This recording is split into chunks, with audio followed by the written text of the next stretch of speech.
নমস্কার and welcome to national affairs. আমি উৎপল। আজকে তোমাদের সামনে খুবই ইম্পর্টেন্ট একটা টপিক, ভারতবর্ষের প্রধান অ্যালুমিনিয়াম কোম্পানির সম্পর্কে আলোচনা করব। তবে এই টপিকটাতে যাওয়ার আগে তোমাদের কাছে জিজ্ঞেস করব, খুবই ইজি একটা কোশ্চেন, আশা করি তোমরা সবাই এটার উত্তর দিতে পারবে। তো কোশ্চেনটা হলো, recently which of the following country has faced earthquake? Recently কোথায় আর্থকুইক, কোন দেশ ফেস করলো? তো কমেন্ট সেকশনে তোমরা উত্তরটা করো, যার উত্তর সঠিক হবে তাকে দিয়ে দেবো একটা হার্টের একটা, তাহলে তোমরা বুঝতে পারবে এই সঠিক উত্তর কোনটা, এবং আমি চেষ্টা করবো এর উত্তরটা ভিডিও শেষে দিয়ে দেওয়ার। তো আজকে যে আমাদের টপিক, সেই টপিকটা হচ্ছে অ্যালুমিনিয়াম কোম্পানি একটা, যে কোম্পানিটার নাম হলো বালকো।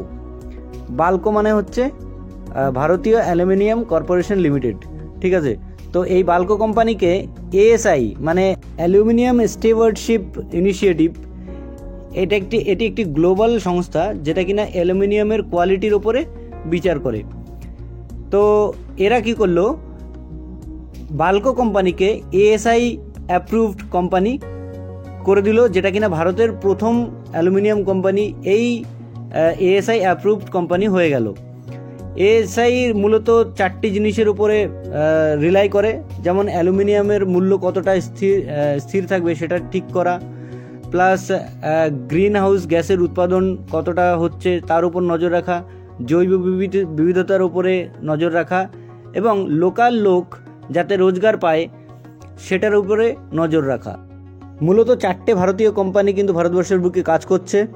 এই 4টে কোম্পানির মধ্যে একটা তোমাদের বললাম বালকো, আর একটা হলো নালকো মানে ন্যাশনাল অ্যালুমিনিয়াম কর্পোরেশন লিমিটেড, তৃতীয় হলো হিন্ডেলকো মানে হিন্দুস্তান অ্যালুমিনিয়াম কর্পোরেশন লিমিটেড, এবং চতুর্থ হচ্ছে ইন্ডেলকো মানে ইন্ডিয়ান অ্যালুমিনিয়াম কর্পোরেশন লিমিটেড।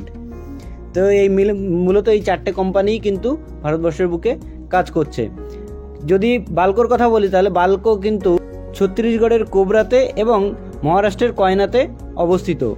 এবং নালকোর কথা যদি বলি, তাহলে দামনজড়ি উড়িষ্যাতে অবস্থিত। নালকোর যে দামনজড়ি উড়িষ্যার ফ্যাক্টরিটা বা কোম্পানিটা, সেটা কিন্তু ভারতবর্ষের সবথেকে বড় কোম্পানি। তৃতীয় হচ্ছে হিন্ডেলকো, যেটা বললাম তোমাদের, এর যে কারখানাটা সেটা কিন্তু রেনুকোট ইউপিতে অবস্থিত। এবং চতুর্থ ইন্ডেলকো, যেটার কারখানা আলোয়া কেরালাতে অবস্থিত এবং জেকে নগর ওয়েস্ট বেঙ্গলে অবস্থিত।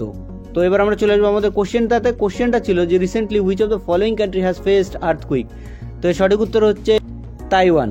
তো তাইওয়ানে রিসেন্টলি 7.5 মাত্রার একটা ভূমিকম্প এসছে, তার ফলে তাইওয়ানের আশেপাশে যত দেশ আছে সেগুলোকে কিন্তু সুনামির অ্যালার্ট জারি করা হয়েছে। তো এই ছিল আমাদের আজকের টপিক। আশা করছি তোমাদের বুঝতে কোনো অসুবিধা হয়নি, তোমরা ভালো করে নোট ডাউন করে রেখেছো জিনিসটাকে। তো সামনে কোনো একটা ইম্পর্টেন্ট টপিক নিয়ে এসে আমি আবার হাজির হব। সো ততক্ষণ পর্যন্ত বাই।